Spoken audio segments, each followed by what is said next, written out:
I am a poet. Lucky to be caretaker. I was widowed. Slavic immigrants. My divorce. Don't be afraid of what you see. The story that I shall share with thee is told by others than me, through reenactments of history. History brought to life by many a wife during times of strife, brought on by hardships and rife.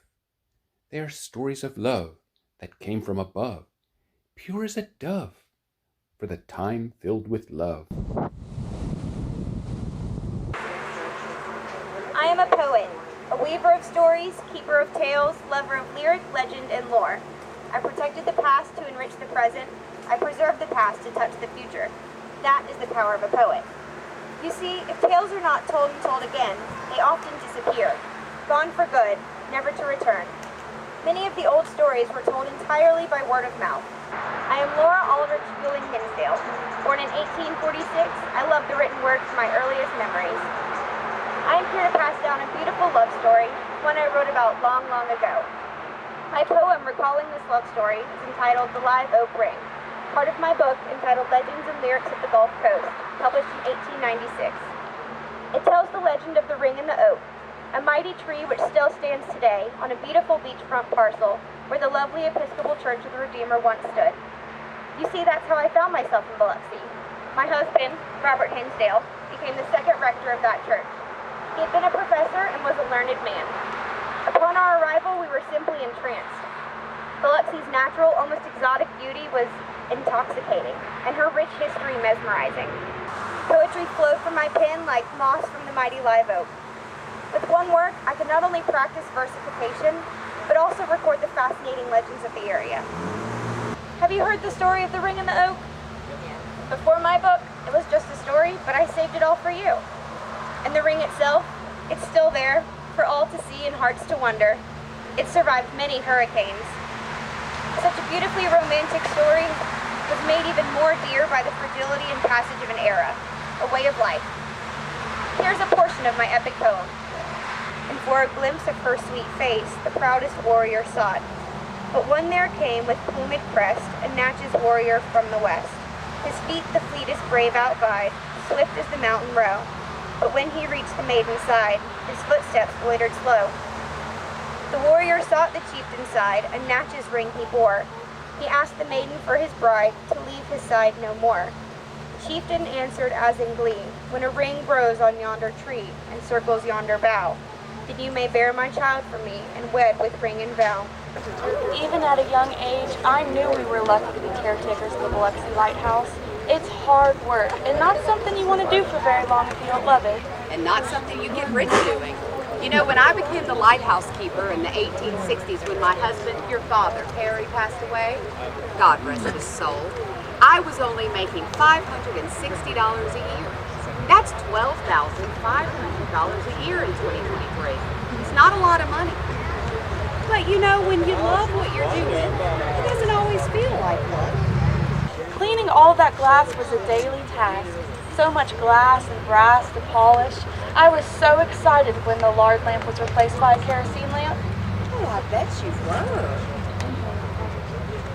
Is it true that when you were the keeper,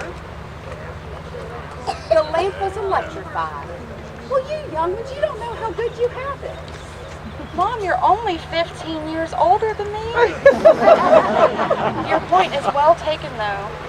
I was so glad when the light was electrified in 1926, less than a year after you passed. I don't think I could have kept the kerosene lamp burning without your help. Oh, I bet.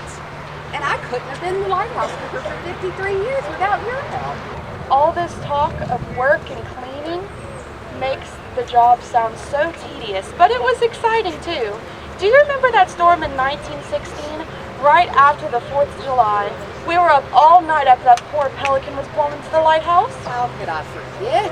We were so lucky that poor thing didn't bust out the lamp. We spent an entire windy and wet night cleaning up all that glass, but we kept that light burning, didn't we? Because it's times like that that people need us the most. I told you to go get Uncle Anson. Remember? He went out there and saved that poor man. I do. I felt so proud and grown up to play a part in that rescue. It was the first time I truly felt the love for job of lighthouse keeper. That love was surely tested in 1893 Do you remember that storm? Of course I do. Our little house filled with water, and there I was stuck in the lighthouse because we had to keep the light going. And in the morning when the storm surge went out, I just knew I was done for. But it stood fast. It was a horrible storm though. It took us years to make all this work. You know, I heard that our home was destroyed by a storm that folks called Camille in 1969. Did you know they started naming these storms in the 1950s to help keep track of them? Well, that's interesting. Our poor little home. Well, I hope they never name a storm after us. Can you imagine Hurricane Miranda and Maria Younghans? Well, that's not really how that works. Well, one thing I know for sure is no matter how many things change, the lighthouse remains the same. Well, I guess she's been standing now for about 175 years. And our light is a beacon of hope.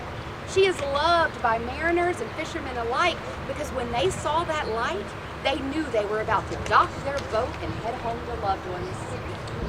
I don't know if you remember this. The hymn that you recited in your last hours, I believed it was called My Faith Looks Up to Thee. Oh, I do. I think my favorite verse as a lighthouse keeper is this. When life's dark maze I tread, and sadness around me spread, I bid thee, my guide, turn light out of dark. Row, row, row your boat gently down the stream. Merrily, merrily, merrily, merrily, life is but a dream. Well, that's how you made me feel on that rainy day in 1888, George Duggan. You made me feel like life was just a dream. Me just 17, you a mere 18. Aw, the old people said, 'twas bad luck to have raindrops on your wedding day. But that made no matter to me, not one iota, nor you neither. We were young and fearless. I was so proud and happy. Why, I married the hardest working fisherman in Biloxi. Wasn't just the two of us for long. No, we were soon joined by our firstborn, Henry. And by the time we reached our 27th wedding anniversary, we were parents to 9. 5 girls and 4 boys. Mary Ella Bennet Duggan. The truth is, I would have roped and towed the full moon in from that island if that's what you wanted. Oh, Ella. I'm just sorry that I never got to say goodbye. Don't cry, darling. Some things were just meant to be. The last thing I thought of was your smile on our rainy wedding day. Row, row, row your boat. Life is but a dream. Life can be so cruel. George kissed me on my cheek as he walked out the door that morning. And our son Arthur gave me a quick hug. He and his wife had just started a family of their own. Our youngest, Frank, was only 4, on July 4th, 1916. The sky was as blue and clear as any I'd ever seen, but I knew good and well that the weather here didn't tell me a thing about the weather out there. On that gulf that looks so serene and calm, looks can be deceiving. You know, there was no talk of hurricane prediction in those days. We would have thought that crazy talk. There was no radar or satellites or computers. There was no way of knowing. Every time a sailor stepped on board a schooner, he took his life in his own hands. There was no way for any of us to know that the July hurricane of 1916 would be, by your standards, a Category 3 with winds of 120 miles per hour. July 5th was a night of terrors.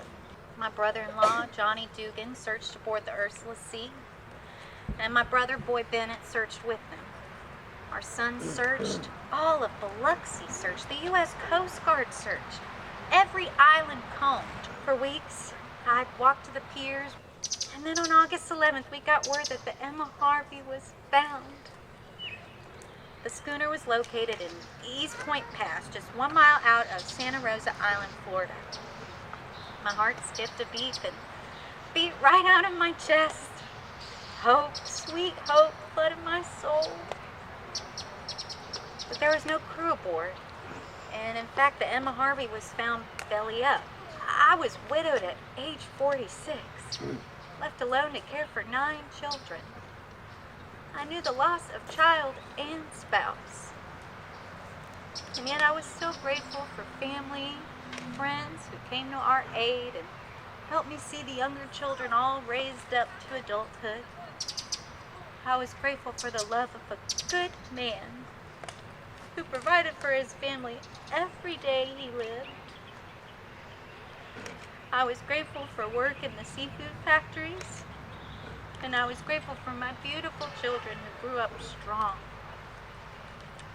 Some days I'd still walk to the piers with one of my children or grandchildren.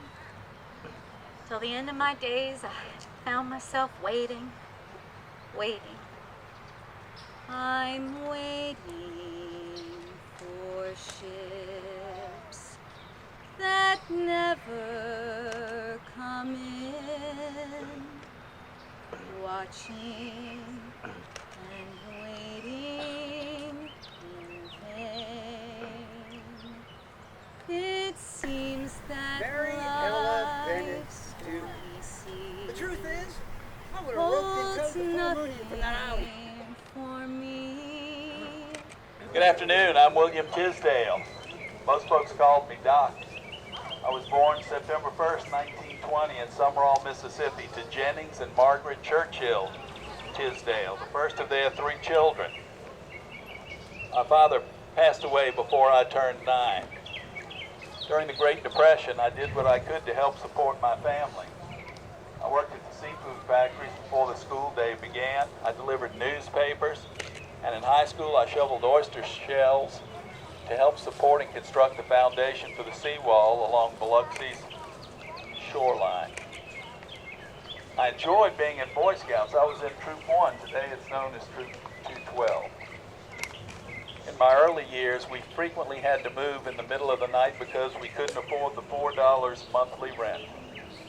My senior class in Biloxi High School, I couldn't afford to go to the senior dinner. I couldn't scrape together the 50 cents to pay for it. I was too embarrassed to attend the class dance that year. The only pair of shoes I had was a well-worn pair of sneakers.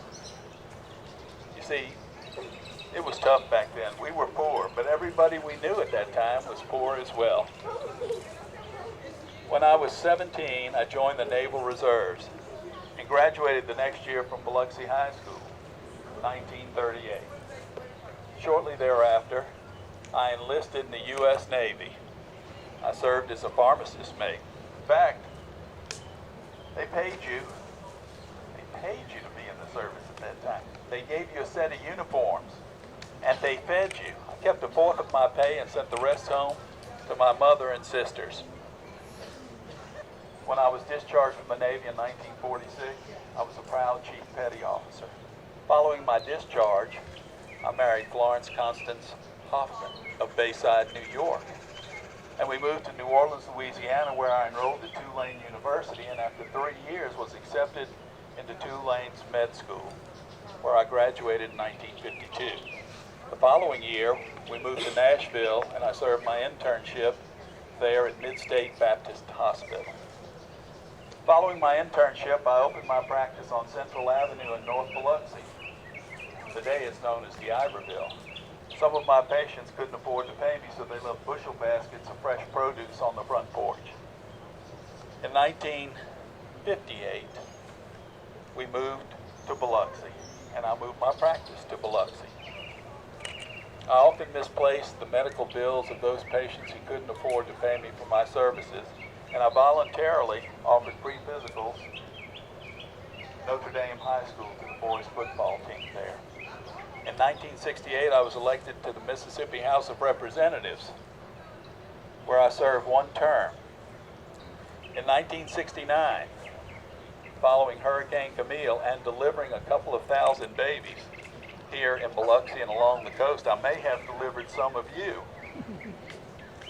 I closed my practice and went to work at Howard Memorial Hospital as the first emergency room physician in Harrison County. I am Connie Tisdale. I was born in Bayside, Long Island, New York, but lived most of my life in Biloxi.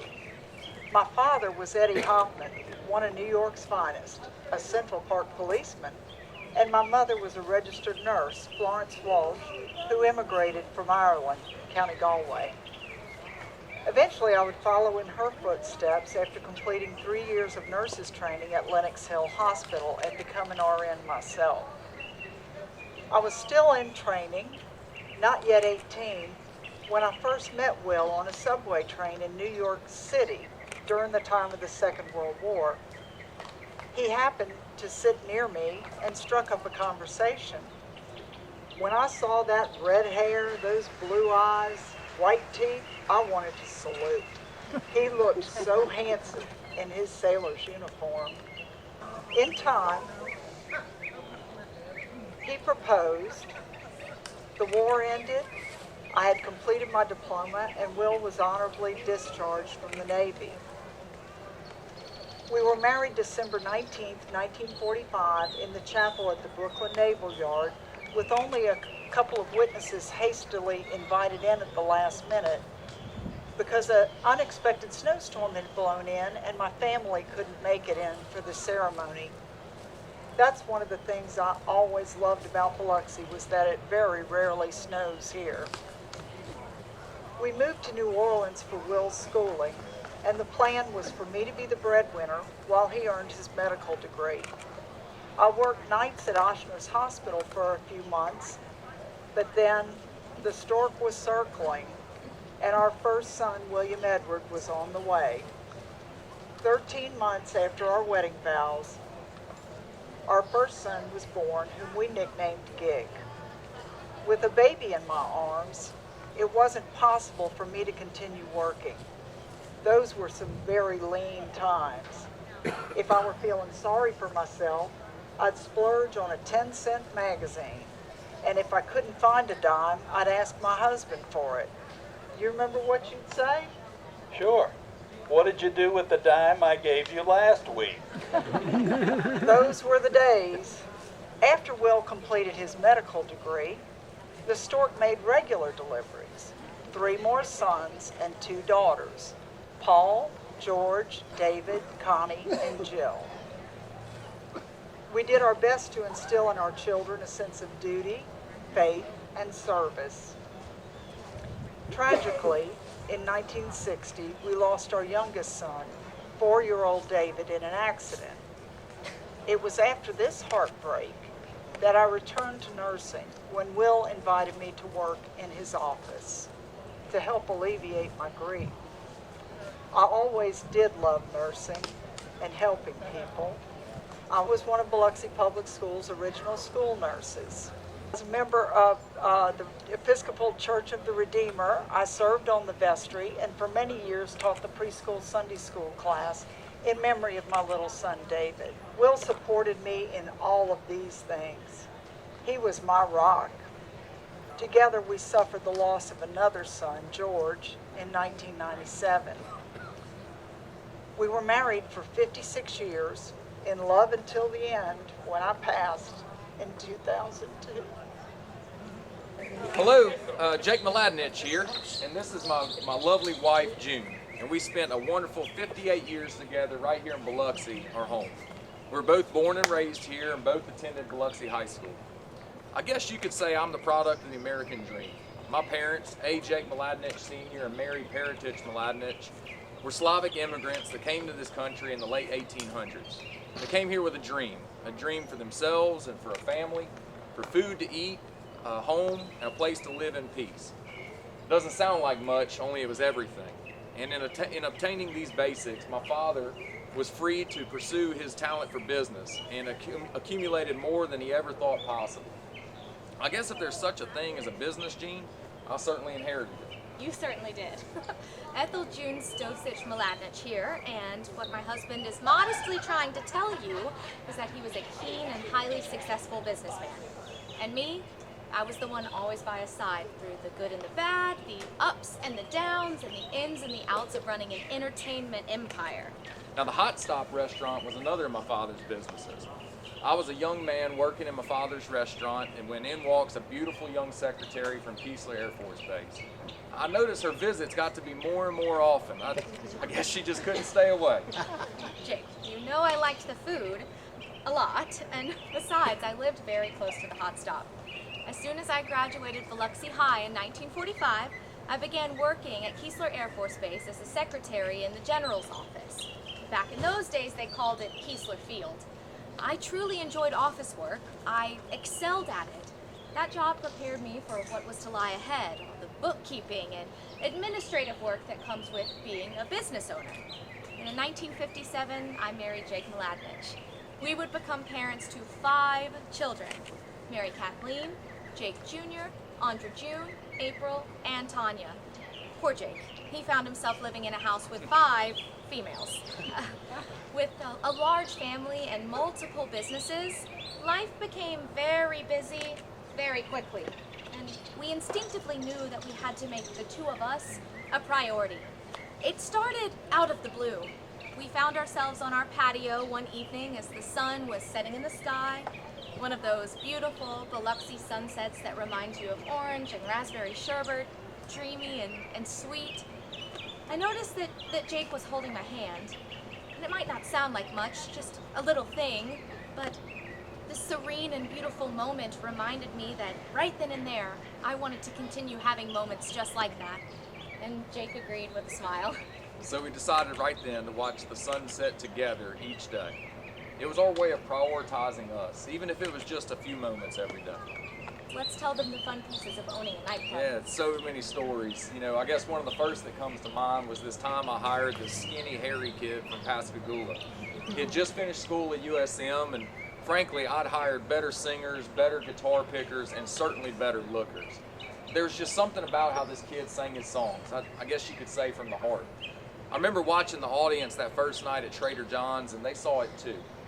Many years later, after he turned his songwriting gifts into pure gold, he'd come back to Biloxi. It was a real full circle moment.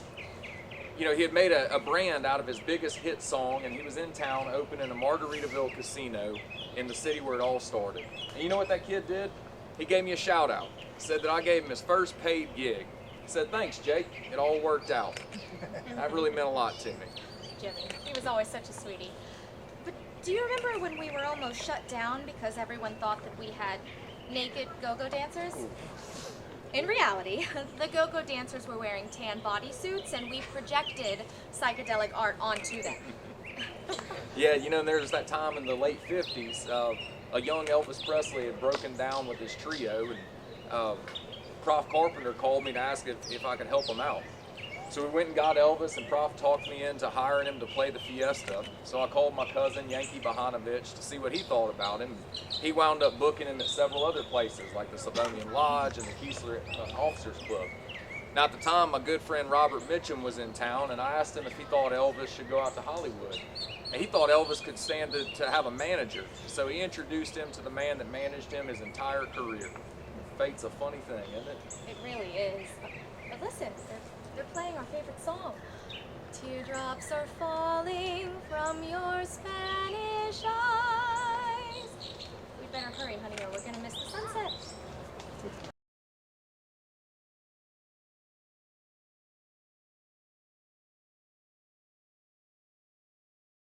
I have found the one for whom my soul loves. We love.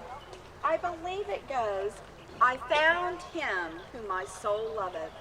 I held him, and I will not let him go. This song is perfect for the 2 of us. I believe our souls knew the moment that we met.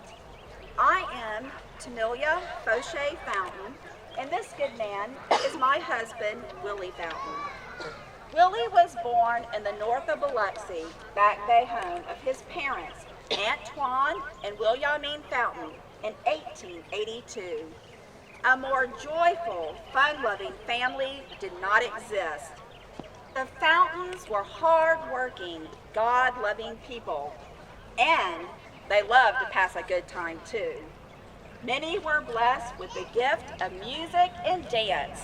They loved being together. When one needed help, they all came running. My husband was a gifted boat builder and wood craftsman. Like his uncle and grandfathers before him, Willie made wood come to life, whether it was in the creation of a working boat or a small sailboat like the one he built for our granddaughter, Deanna. My favorite of Willie's works was his beautiful hand-carved violins. They were things of beauty and made beautiful music. Of course, Willie made music too with his voice. His favorite song to sing to me was, "Let me call you sweetheart." I too love to sing and would sing some in French. A good woman is hard to find and worth far more than diamonds. Darling, who knew I'd find my diamond in New Orleans? But there you were. I was born in 1872 to Theodule and Sophie Fauché. The Fauchés arrived in New Orleans from France in 1719, 158 years before I was born. They were a wealthy, prominent family. However, much of the wealth was gone after the Civil War, a war which my father fought. My parents passed by the time I was 23. In 1900, I was living with my sister, Adolphine Fauché Millier. By this time, William, Frank Fountain, and I had already met. It did not take long to be made known to us what our souls instantly knew. The two of us married in 1903 against my family's wishes. You see, people who once had money sometimes still think they're better than Couillon. In 1904, we were living on the Fountain family property off Racetrack Road. Soon, we would become parents to our oldest, Willie Jr. He would be joined by Sidney, Lois, Earl, Vivian Elena, George, and our baby, Ruby May. The children were all baptized in the parish mission of Sacred Heart, as Willie and I were devout Catholics and members of that parish. In many ways, life was perfect. Willie would play the violin in the evenings after the day's work was done and supper had finished. The children would lay in their beds with the windows open and let the music lull them to sleep in our little home on the bay. After, the two of us would sit on the back porch swing, holding hands, and join the silence. When we retired for the night, we dropped to our knees at bedside and gave thanks for our many blessings. No one leaves this valley of tears without loss. Nothing prepares you for the loss of your own child. In 1960, we lost our oldest, Willie Jr. Our hearts were broken. This loss changed us. My health declined due to dementia. 3 years later, I passed in April of 1963. My beloved Willie joined me a very short 2 months after my death. Dr. Bolton told our daughter Ruby that Willie died of a broken heart, for no other cause could be found. Hardships, hurricanes, grief, even death, these could not diminish what God had joined together. Our life was beautiful, thanks be to God. We celebrated 59 years of marriage. We loved and knew 30 grandchildren and 53 great-grandchildren. A granddaughter, great-granddaughter, and great-granddaughter are named for me. Weeping may last through the night, but joy comes with the morning. Life, you only get one shot. There are no second chances. if you mess it up, they can't call you back for a do-over. So when you find you've made a mistake, grab that bull by the horns and fix it before it's too late. That's what I did, and it made all the difference. I am Vera Dukate Bond Chinn. I had two great loves in this life. The first was my father, William K.M. Dukate. He was born in Fredericksburg, Indiana, and found himself here in Biloxi in the 1870s. The L&N Railroad was his employer, and they brought him here to work as a telegraph operator. That was on around the time the L&N was connecting the railway from New Orleans all the way to Mobile. Well, my father spent 12 years here in Biloxi working for the L&N. He met a beautiful young Biloxi girl and married her, Linda Rose Leonard. By 1881, Father joined with Lazaro Lopez, William Elmer, William Gorenflow, and James Maycock to form Lopez, Elmer and Company. These 5 men understood that seafood was Biloxi's gold mine. Biloxi, the seafood capital of the world, was born. Well, their knowledge and persistence led them to be very wealthy men, and in turn gave Biloxi some of its most benevolent benefactors. They built roads, schools, electric companies, ice companies. Well, they brought Biloxi into a new age. That was all right before I existed. I was born in 1886. The second and only other man I ever loved was Robert Hart Chinn. He was my second husband. Yes, you heard me right.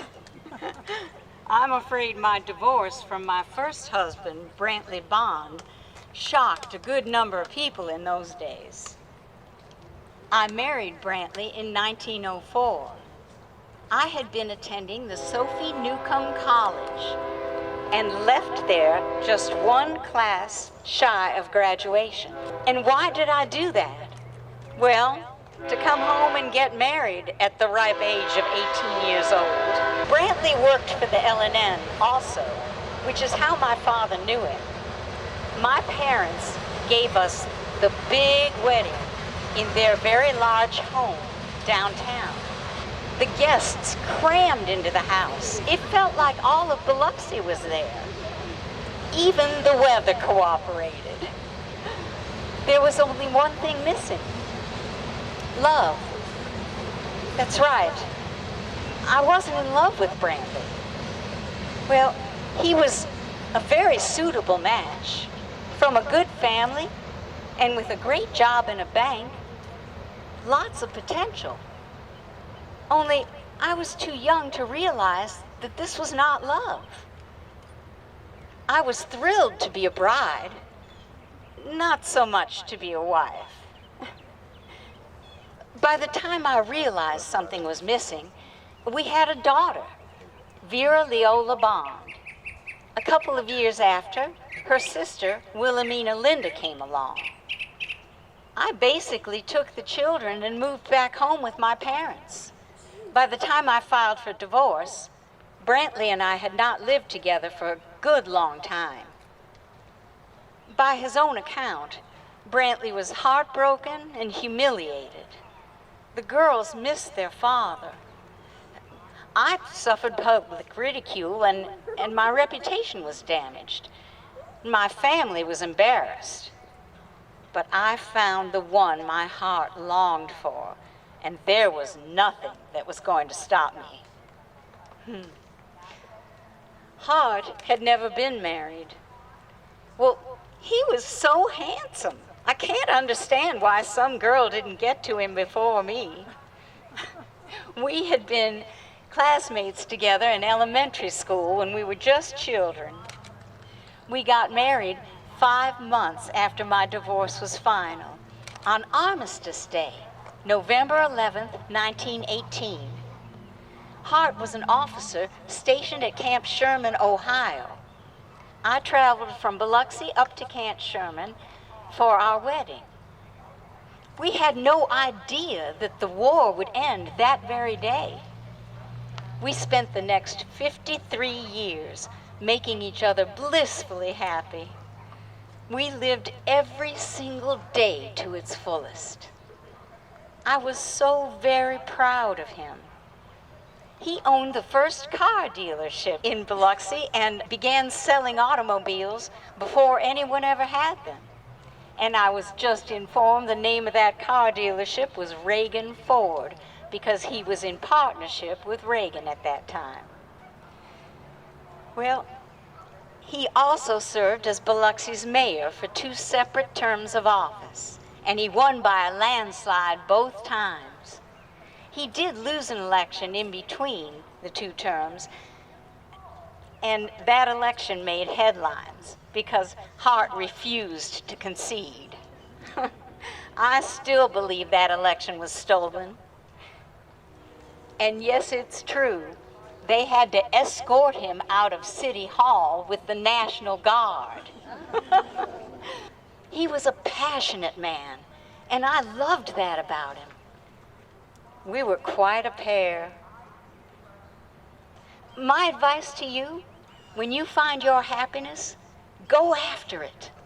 Let nothing and no one stand in your way. I certainly never regretted it. Doffie Ross. This is my Island girl story. I was born Adolph Ross on Dauphin Island, Alabama in 1883, but I've been Doffie my whole life. I, along with my 5 brothers and 5 sisters, arrived in Biloxi in 1896 with our mother and father, Rahamer and George Ross Jr., on his schooner, the Orme. As the changeover from fishing with schooners to luggers with power engines, I took an old schooner, cut it in half, turned the front end into a trawler and named it the Wildcat, and taught my sons how to be fishermen. I built several boats in my day, like the Clyde R, named after my youngest son, and the last boat I built in my own yard, the Mag Doff, named after my wife Maggie and myself. Speaking of Maggie, lucky for me and my youngest brother Willie here, our sister Ellen was married to Peter Weskovich.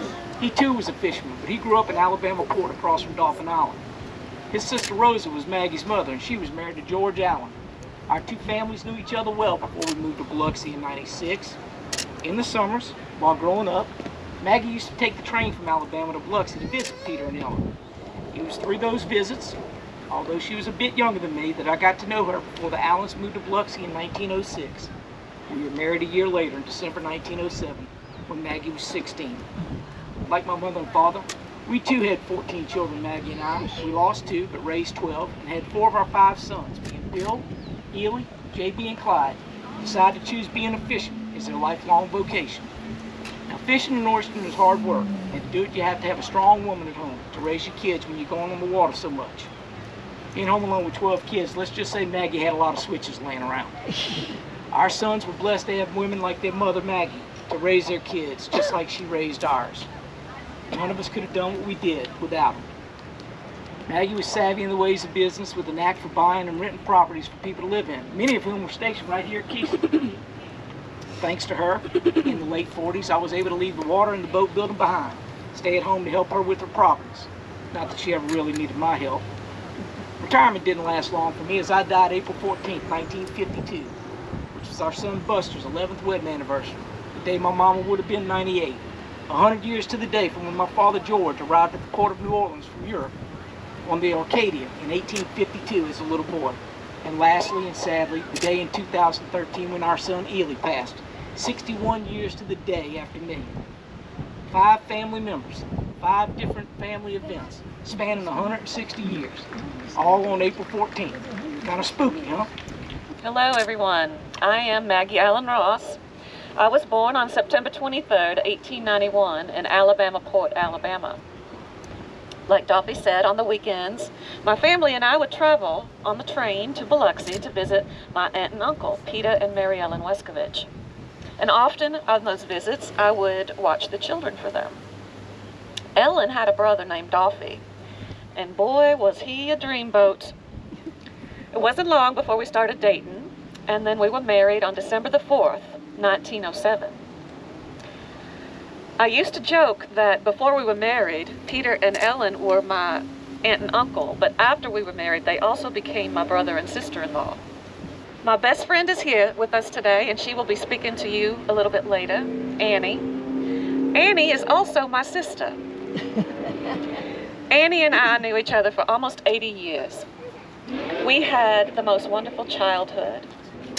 As an adult, I followed in my parents' footsteps and became one of the main persons to raise money for St. Michael's Church. You see, I was very good with money and had great financial intelligence.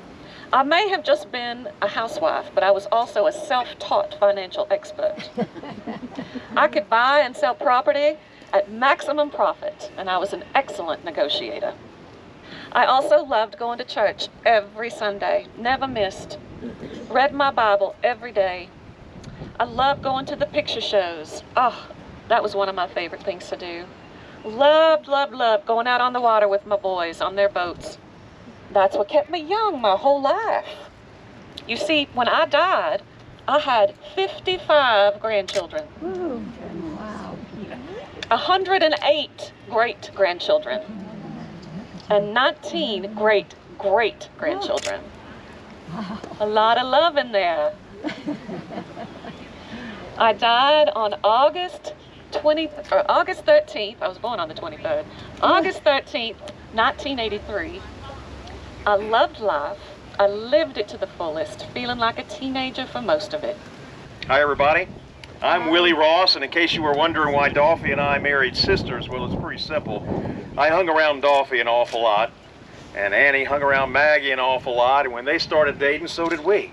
It was a great love story, really. In fact, I've experienced a lot of love in my life. Love for family, love for people, love for profession, love of place. I was born in 1895 in Dauphin Island, Alabama, but Biloxi and the Mississippi coast is where I belong. Grew up at the corner Pine and First Street, and that's where my family taught me the trades that would last my lifetime, the grocery business and the seafood industry business.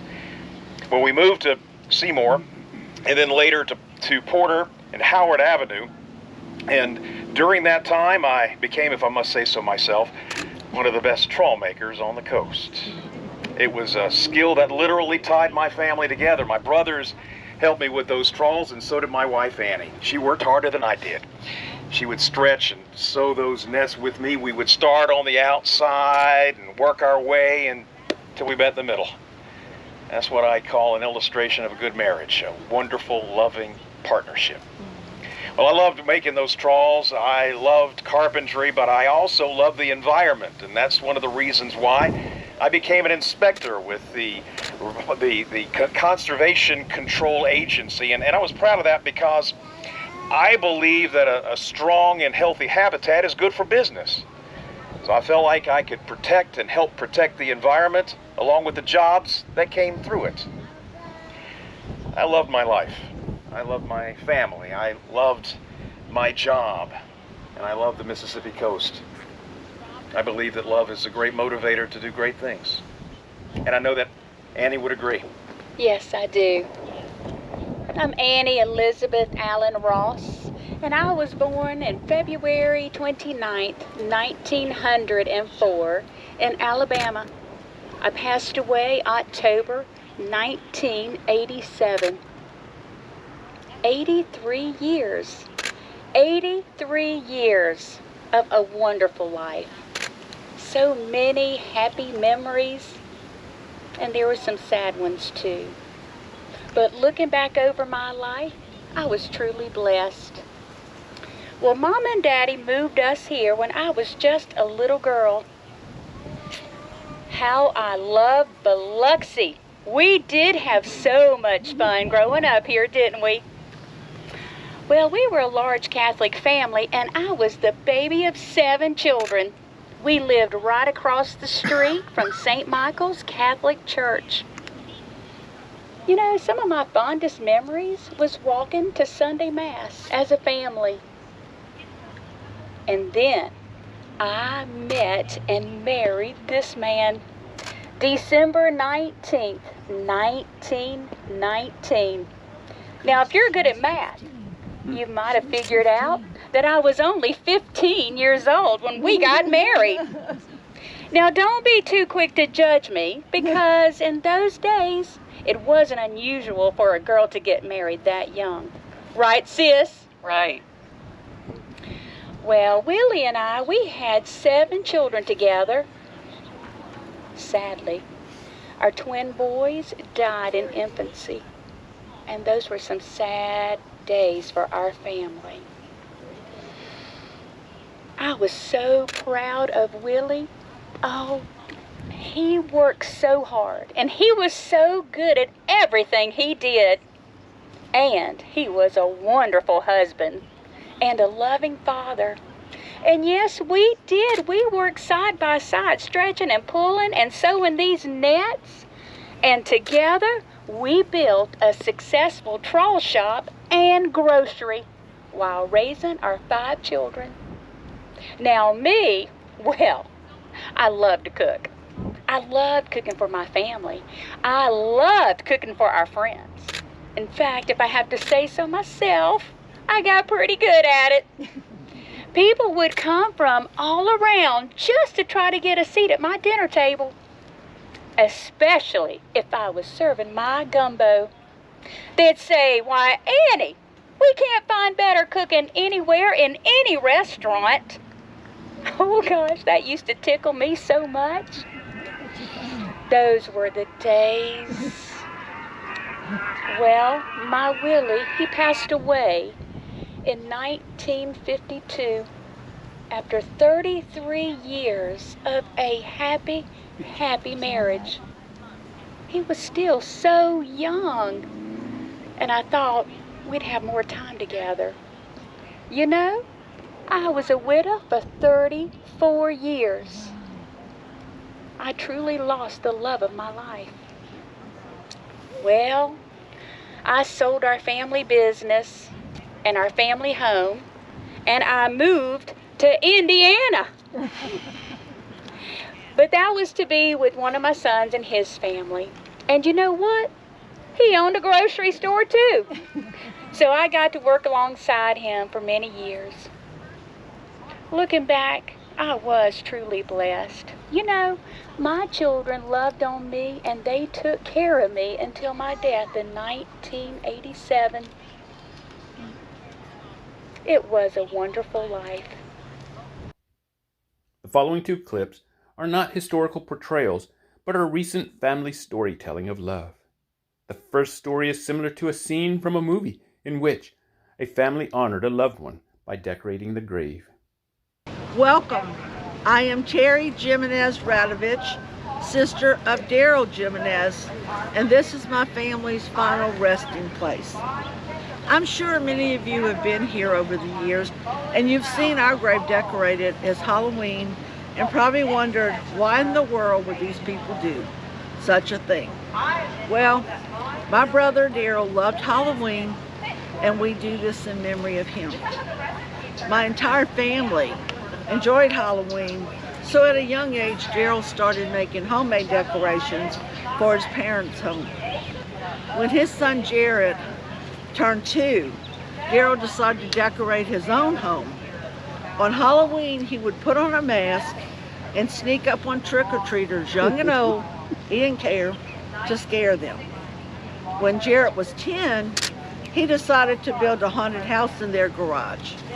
This lasted several years till that wasn't good enough anymore, so he turned the porch into a haunted house. And then that wasn't big enough, so he included the front yard into the haunted house. So it just kept growing. It became a yearly tradition in the neighborhood. Months before Halloween, the neighborhood kids started asking Mr. Daryl what he was going to do that year. When he died in September of 2008, he had already begun to plan his display for that year. So his wife Becky and I couldn't allow his love for decorating to die, so we decided to bring Halloween to him. Thus began our tradition of coming up with new ideas every year to display at the cemetery for him. I'm Jared, son of Daryl Jiminez. He loved his life and loved being a dad. Dad was a family man. He married my mom, Becky, in 1988. Mary and George Jiminez were his mother and father. They were involved in everything we did. His brother Kevin died in 2016. We thank you for coming by to visit my dad. I'm sure he's smiling big. We hope you enjoy our efforts of decorating every year. We do it in honor of my dad and my family. Thank you. This is a story about a grandfather who built ships for a living. Like many of us, his grandson has a special bond with his grandparents as we do with ours. Unfortunately, I could not hear his story. These stories supposed to be Biloxi love stories. It is a love story. It's permeated his world, pioneered to the benefit of others. Not my father's boat. My papa built that boat special for him. The standards to keep the same for me. Life. You only get one shot. There are no Having visited historical sites around the world, this reenactment was as worthy as the Temple of Karnak. Regardless of nationality, culture, or where you live, I believe you can relate to many of the stories told in this video.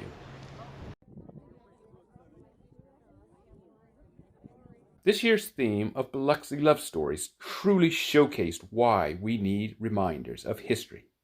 Significant changes over the last century make it difficult to fully relate to the past. But the historical reenactments you are about to see showcase that as amazing as life is today, it was equally wonderful and problematic in the past.